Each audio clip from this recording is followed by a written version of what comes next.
pembahasan kali ini kita akan mencoba untuk menyelesaikan persamaan diferensial dengan metode deret pangkat di sekitar titik biasa x0 sama dengan 0 serta memvisualisasikan solusinya, di mana persamaan yang kita miliki atau yang diberikan itu adalah x kuadrat tambah 4 y aksen tambah 2x y aksen kurang 12y sama dengan 0, dengan syarat awal y0 itu sendiri adalah sama dengan 1, y aksen 0 sama dengan 0.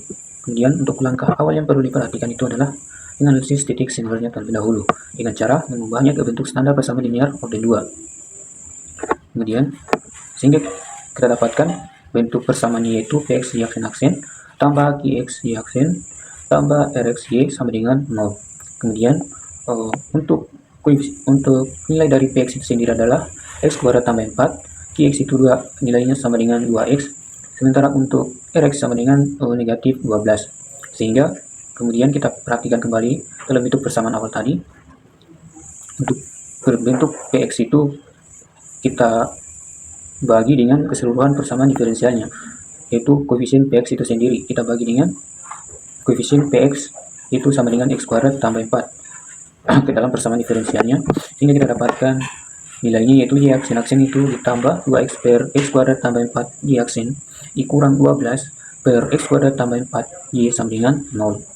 Kemudian dalam kasus ini penyebut kibat fungsi adalah x kuadrat ditambah 4, sehingga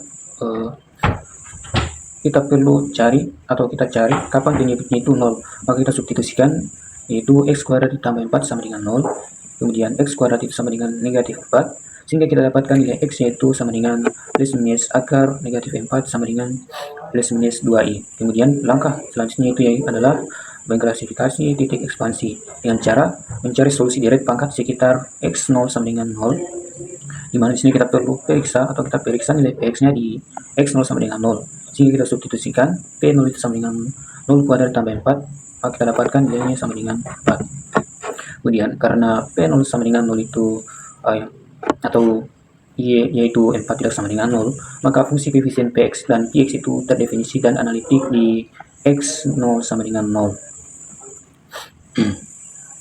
Kemudian kita dapat simpulkan bahwa titik x0 sama dengan 0 adalah titik biasa. Kemudian karena kita berekspansi di sekitar titik biasa, maka kita dapat menggunakan metode deret pangkat standar yaitu y sama dengan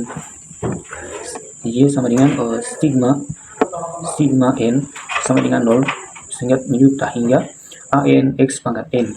Kemudian untuk langkah selanjutnya itu menentukan radius konvergensi minimumnya, di mana radius konvergensi minimum R itu yang dijamin untuk solusi deret pangkat sekitar x0 sama dengan 0 itu adalah jarak dari x0 ke titik singular terdekat bidang kompleks, di mana kita dapatkan tadi titik ekspansinya itu x0 sama dengan 0. Untuk titik singular terdekat itu kita memiliki dua, yaitu x sama dengan 2i dan x sama dengan negatif 2i. Maka kita dapat mengambil salah satunya. Di sini kita mengambil 2i, maka kita substitusikan ke dalam rumus radius konvergensi minimum sendiri, yaitu R sama dengan mutlak xs atau nilai titik ekspansinya dikurang dengan x0, maka kita dapatkan yaitu 2i dikurang 0 sama dengan 2i, sehingga kita dapatkan nilai itu sama dengan 2. Hingga di sini kita dapat menyimpulkan bahwa solusi deret pangkat dijamin konvergen itu pada interval x itu lebih kecil 2 sama dengan 2. Selanjutnya pada penurunan relasi rekurensi. Nah, di sini kita asumsikan bahwa solusinya itu berbentuk y sama dengan sigma n sama dengan 0 sampai dengan tak hingga an x pangkat n. Dan untuk turunan pertamanya yaitu y aksen sama dengan sigma n sama dengan 1 sampai tak hingga n an x n kurang 1. Kemudian untuk turunan keduanya yaitu y double aksen sama dengan sigma n sama dengan 2 sampai tak hingga n kali n kurang 1 an x n kurang 2. Nah, kita substitusikan ke dalam persamaan x kuadrat tambah 4 y double aksen ditambah 2x y aksen dikurang 12y sama dengan 0. Kita ganti y aksen, y double aksen itu ke bentuk deret pangkat. Jadi dari x kuadrat tambah 4y double aksen tambah 2xy aksen ditambah 12y sama dengan 0 itu menjadi x kuadrat y double aksen ditambah p ditambah 4y double aksen ditambah 2xy aksen dikurang 12y sama dengan 0. Dimana untuk x kuadrat y double aksen ini itu karena y aksen, jadi kita pakai turunan yang kedua. Maka untuk x kuadrat ditambah x kuadrat y double aksennya itu menjadi sigma n sama dengan 2 sampai tak hingga n dikali n kurang 1 an xn. Jadi pangkat xn kurang 2-nya itu bertambah 2 menjadi x pangkat n. Nah, untuk 4Y aksennya itu kita pakai masih dari Y turunan yang kedua, yaitu Y double aksen. Kita kali 4. Jadi 4Y aksennya itu menjadi sigma N sama dengan 2 sampai tak hingga 4N dikali N kurang 1 AN X N kurang 2. Nanti ini kita ubah indeksnya supaya semua deretnya itu pakai X pangkat N. Jadi semua deretnya itu yang di ujungnya itu menjadi X pangkat N.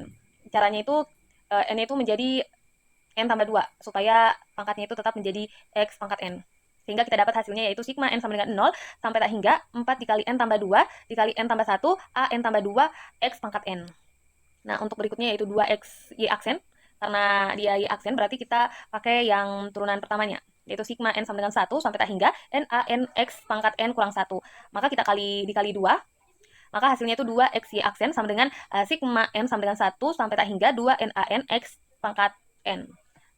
Yang terakhir itu min 12Y. Karena di sini Y saja, maka kita pakai yang pertama, yaitu Y sama dengan sigma N sama dengan 0 sampai tak hingga A N X pangkat N. Maka untuk 12Y-nya ini menjadi sigma N sama dengan 0 sampai tak hingga dikurang 12 A N X pangkat N. Nah, setelah kita dapat hasil-hasil dari nilai itu, kita gabungkan semuanya. Kita substitusikan semua nilainya, sehingga kita dapat itu sigma N sama dengan 2 sampai tak hingga N kali N kurang 1 A N X N ditambah sigma N sama dengan 0 sampai tak hingga 4 kali N tambah 2 dikali N tambah 1 A N tambah 2 X pangkat N ditambah sigma N sama dengan 1 sampai tak hingga 2 N A N X pangkat N ditambah sigma N sama dengan 0 sampai tak hingga min 12 A N X pangkat N sama dengan 0. Jadi semuanya sukunya itu bentuknya X pangkat N. Jadi suku yang pertama ini X pangkat N, dan yang kedua ini X pangkat N, dan ini juga X pangkat N, dan ini juga X pangkat N. Itu agar kita bisa menjumlahkan semua deretnya. Jadi kita bentuk dalam X pangkat N. Nah, kalau teman-teman bisa lihat pada yang bagian keduanya itu yang dimana ada 4 kali N tambah 2 dikali N tambah 1. Nah, itu. Maka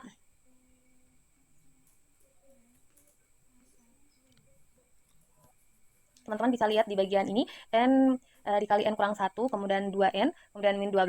Nah, itu kita susun di situ N kali N kurang 1 ditambah 2N kurang 12 itu menjadi N kuadrat, ini dikali masuk N kali 1, N kuadrat, hasilnya N kuadrat kurang N ditambah 2N dikurang 12 menjadi N kuadrat tambah N dikurang 12. Kemudian kita faktorkan sehingga hasilnya N kuadrat ditambah N dikurang 12 itu menjadi N tambah 4 N dikurang 3.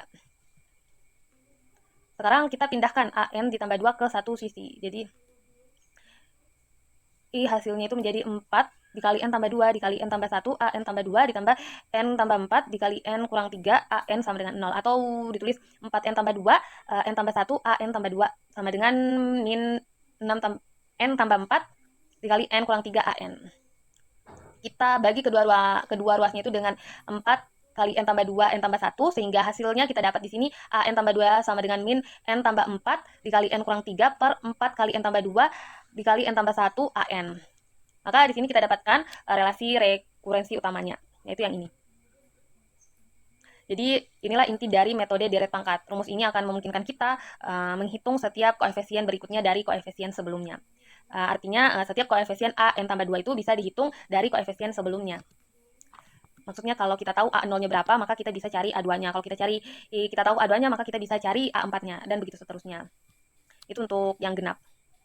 Lanjut untuk solusi dan aplikasi bersyarat. Jadi dari syarat awal yang kita ketahui itu adalah A0 sama dengan Y0 sama dengan 1, dan A1 sama dengan Y aksen 0 sama dengan 0.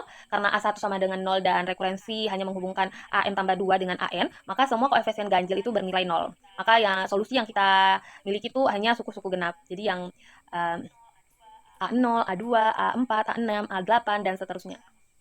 Itu adalah solusi-solusi yang kita miliki.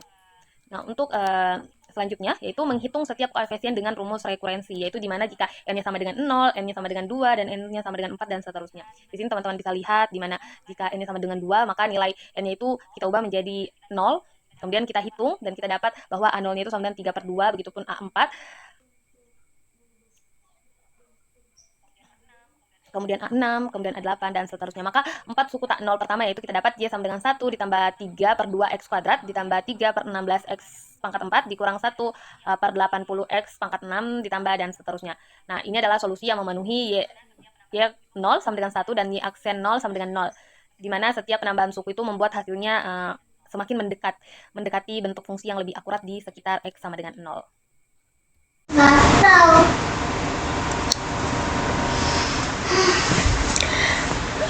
Baik, sekarang kita akan mulai memvisualisasikan hasil solusi dari persamaan diferensial yang sudah kita hitung sebelumnya. Solusi ini kita tuliskan dalam bentuk deret pangkat. Dari hasil perhitungan sebelumnya, kita sudah memperoleh nilai-nilai koefisiennya sampai pada suku keempat. Nah, sekarang kita akan coba masukkan hasil itu ke dalam GeoGebra. Langkah pertama, kita masukkan fungsi yang pertama, yaitu fungsi f1x. Fungsi ini berasal langsung dari solusi khusus persamaan diferensial yang sudah kita temukan sebelumnya, yaitu f1x sama dengan 1 tambah 3 per 2x kuadrat tambah 3 per 32x pangkat 4. Nah, ini dia tampilan grafik yang menunjukkan solusi khusus dari persamaan diferensial yang telah kita cari sebelumnya. Kita bisa melihat bahwa kurvanya itu masih cukup sederhana, seperti ini ya. Karena memang baru sampai pada 4 suku pertama. Artinya ini tuh masih merupakan bentuk pendekatan awal dari solusi diferensial tersebut. Sekarang coba kita lihat bagaimana hasilnya jika kita tambahkan lagi satu suku berikutnya.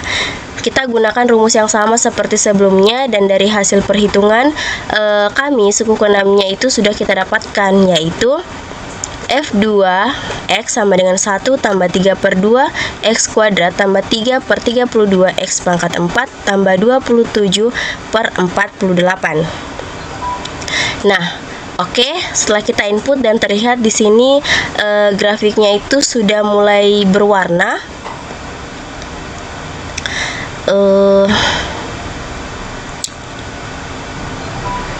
Berwarna menjadi lebih halus juga dan semakin mendekati bentuk fungsi yang sebenarnya. Jadi semakin banyak suku yang kita tambahkan, maka semakin akurat pula pendekatan solusi yang kita dapatkan. Selanjutnya kita tambahkan lagi satu langkah berikutnya sampai pada suku ke-8 dengan menggunakan pola yang sama. Hasilnya kita input dan sekarang bentuknya itu sudah hampir menyerupai kurva asli dari solusi persamaan diferensialnya. Nah, selanjutnya kita kan sudah tahu dari hasil analisis titik singular sebelumnya bahwa radius konvergensinya itu adalah 2. Itu berarti fungsi deret pangkat yang sudah kita hitung sebelumnya itu masih valid untuk nilai x antara negatif 2 sampai dengan 2 ini. Nah, jadi dari hasil visualisasi ini dapat kita lihat bahwa setiap kali kita menambah suku baru dalam deret pangkat, bentuk grafik hasil visualisasi di GeoGebra semakin halus dan juga semakin mendekati bentuk fungsi sebenarnya. Hal ini menunjukkan bahwa deret pangkat memang merupakan pendekatan yang bertahap terhadap solusi eksak dari persamaan diferensial. Selain itu, batas yang tadi kita tetapkan juga menggambarkan radius konvergensinya, yaitu jarak maksimum dari titik pusat X sama dengan 0, di mana solusi deret ini tuh masih konvergen. Dari proyek ini kita dapat menyimpulkan bahwa metode deret pangkat adalah cara yang sangat kuat untuk menyelesaikan persamaan diferensial linear dengan koefisien variabel, terutama ketika solusi dalam bentuk tertutup sulit diperoleh. Nah, melalui proses ini kita itu dapat menentukan titik biasa di mana deret pangkat berlaku, kemudian dapat menurunkan relasi rekurensi yang menghubungkan koefisien, kemudian dapat menggunakan syarat awal untuk menentukan solusi khusus, kemudian dapat menyajikan solusi dalam bentuk deret tak hingga, serta dapat melihat bagaimana partial sums menunjukkan proses konvergensi menuju solusi yang sebenarnya. Nah, selain itu, metode ini tuh bukan hanya penting di matematika, tetapi juga banyak di bidang lain seperti di fisika, teknik, dan juga komputasi numerik, di mana pendekatan deret itu digunakan untuk mendekati solusi yang tidak bisa diselesaikan secara eksak.